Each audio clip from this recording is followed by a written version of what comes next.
নমস্কার, সুপ্রভাত। কাছে দূরে যে যেখানে বন্ধুরা আছো নিশ্চয়ই ভালো আছো। আমি মোটামুটি আছি। আজকে হচ্ছে 26শে জানুয়ারি। প্রত্যেকটা ভারতবাসীর কাছে খুব একটা স্পেশাল দিন, তাই আজকের দিনটা স্মরণ করি আমি আমার ভিডিওটা শুরু করলাম। দেখো, রোহিত সকালে ঘুম থেকে উঠে স্নান করে এখানে ফ্ল্যাগ লাগাচ্ছে, আর সঙ্গে দুটো বাচ্চাকেও নিয়েছে আর কি। তো ওদিকে ওদের লাগানো হয়ে গেছে। তো এদিকে তো আজকে ছুটি আছে, যেহেতু সানডে পড়েছে আজকে হাজব্যান্ডের আর রোহিতের ছুটি আছে, কিন্তু এবছরের ছুটিটা অনেকটা লস হয়ে গেল, যেহেতু সানডেতেই 26শে জানুয়ারি পড়েছে। তো নাহলে 26শে জানুয়ারি হিসাবে ছুটি থাকে স্পেশাল করে আলাদা, কিন্তু কি আর করা যাবে, কিছু করার নেই। যে বছরে যেমন সাল অনুযায়ী ক্যালেন্ডার বের হয় সেই অনুযায়ী চলতে হয় আমাদের। তো আমাদের টিফিন হয়ে গেছে, তো আমি এখানে রান্না করব, তার জন্য প্রিপারেশন শুরু করছি। রান্না আমি করব না, করবে আজকে হাজব্যান্ড। তো অনেকটা দেরি করে আজকে ওটা হয়ে গেছে, দেরি বলতে ওই 9:30টার সময় ওটা হয়ে গেছে, যেহেতু অনেক দিন পর সানডেতে ছুটি পাওয়া গেল, ওই জন্য সবাই একটু ঘুমিয়েছিল। তো এখানে আমার সবজিগুলো কাটা হয়ে গেছে, হাজব্যান্ডকে সব কিছু রেডি করে দিচ্ছি কেটে আর কি।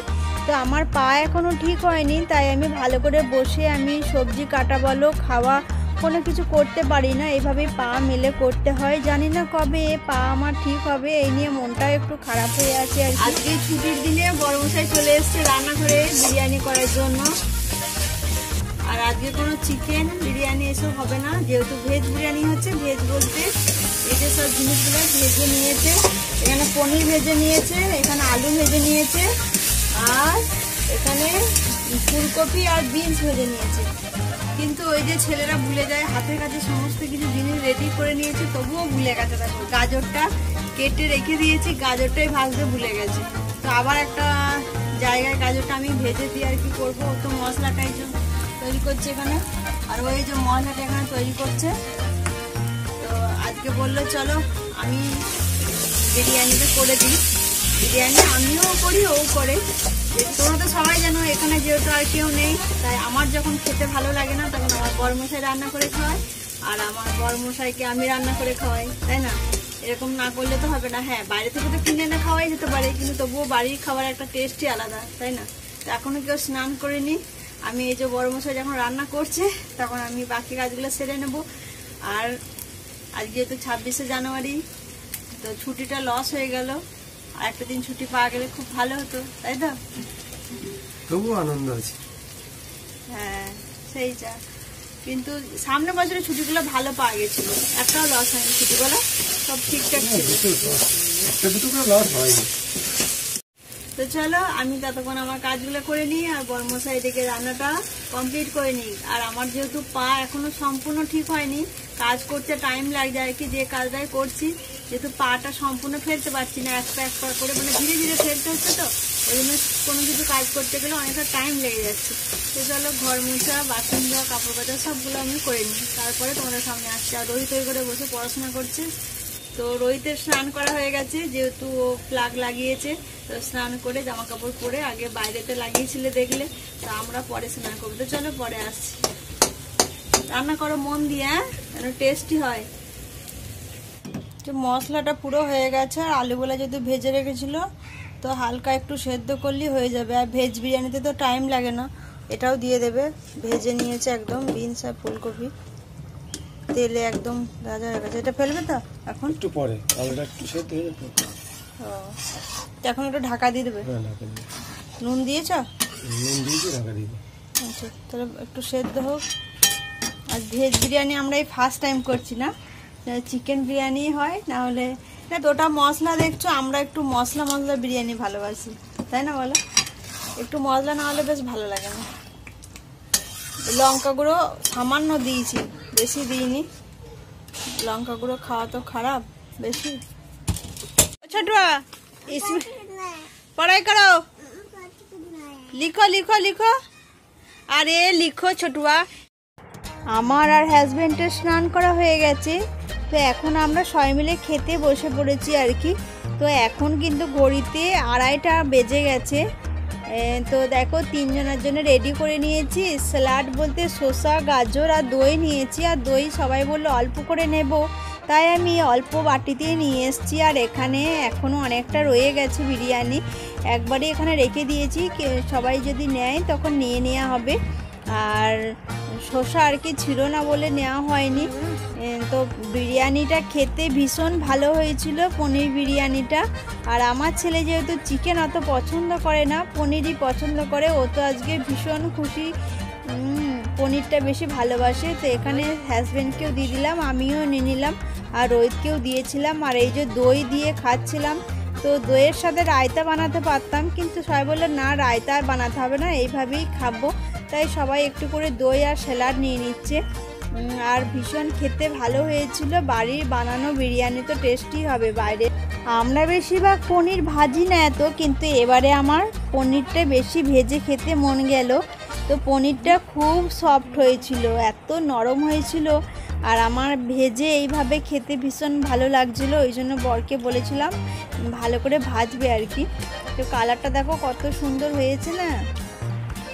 খাওয়া দাওয়া করার পর এখন ভাত ঘুম দিয়ে সন্ধে হয়ে গেছে। ভাবলাম আজকে যখন 26শে জানুয়ারি, তো সব রকম কালারফুল দিয়ে একটা টিফিন বানাই। তাই দেখো চলে এসেছি আমাদের মুম্বাইয়ের বিখ্যাত হচ্ছে সুজি উপমা বানাবো আজকে। তো কিভাবে বানাচ্ছি দেখো, এখানে আমি সমস্ত জিনিস নিয়ে নিয়েছি, আলু, ক্যাপসিকাম আর গাজর কেটে নিয়েছি। আর ফোড়নের জন্য সর্ষে, কারিপাতা, কাঁচা লঙ্কা আর গোটা জিরে। আর এখানে আন্দাজ মতো না, সরি 1.5 কাপ আমি সুজি নিলাম, দেখলে তোমরা তোমাদের মাপ অনুযায়ী নেবে।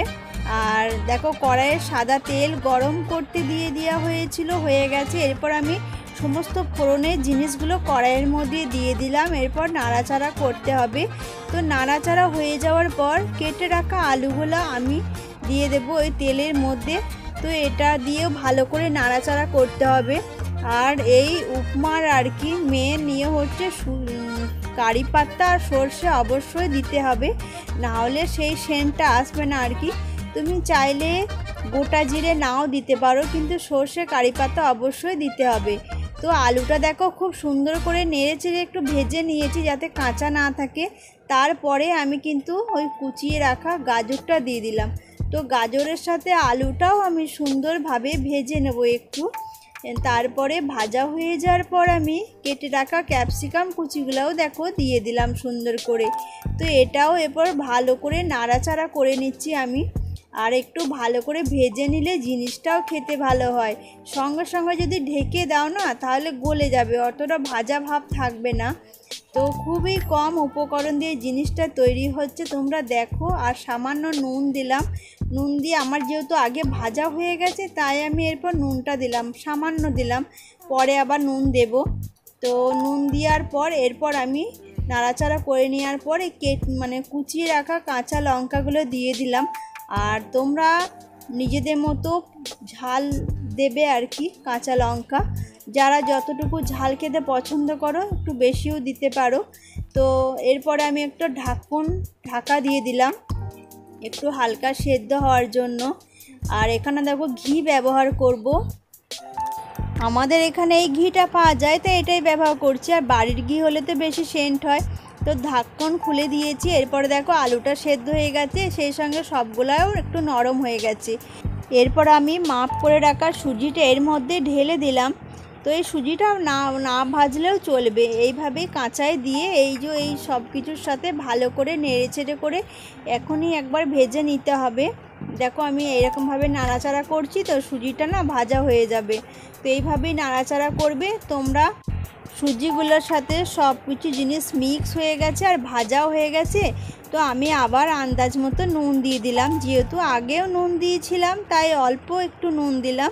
তোমরা যেমন নুন খাও সেরকম অনুযায়ী দিও, নুন তো অনেকেই কম অনেকেই বেশি খায়। তো এরপরে 1.5 কাপ যেহেতু আমি সুজি নিয়েছিলাম, তো 3 কাপ জল দিলাম, দেখলে।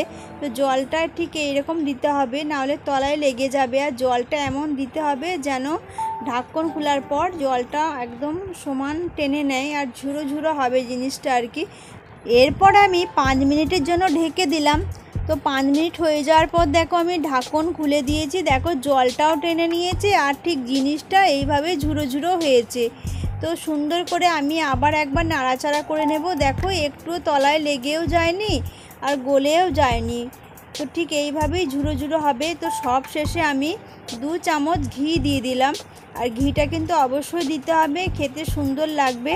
তো ঘিটা দেওয়ার পরেও আমি আর একবার সুন্দর করে নাড়াচাড়া করবো। আর জিনিসটা কত কালারফুল হয়েছে, কি সুন্দর লাগছে দেখতে না। আজকে যেহেতু 26শে জানুয়ারি, দেখো 3টে কালারই আছে, খুব সুন্দর লাগছে। আর আমার রেডি হয়ে গেছে উপমা।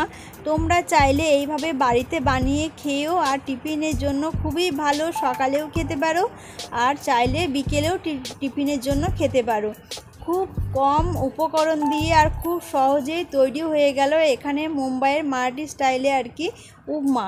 তো যারা যারা বানাতে পারো না, আমার রেসিপিটা যদি ভালো লেগে থাকে তোমরা একটা লাইক, শেয়ার আর সাবস্ক্রাইব করে দিও।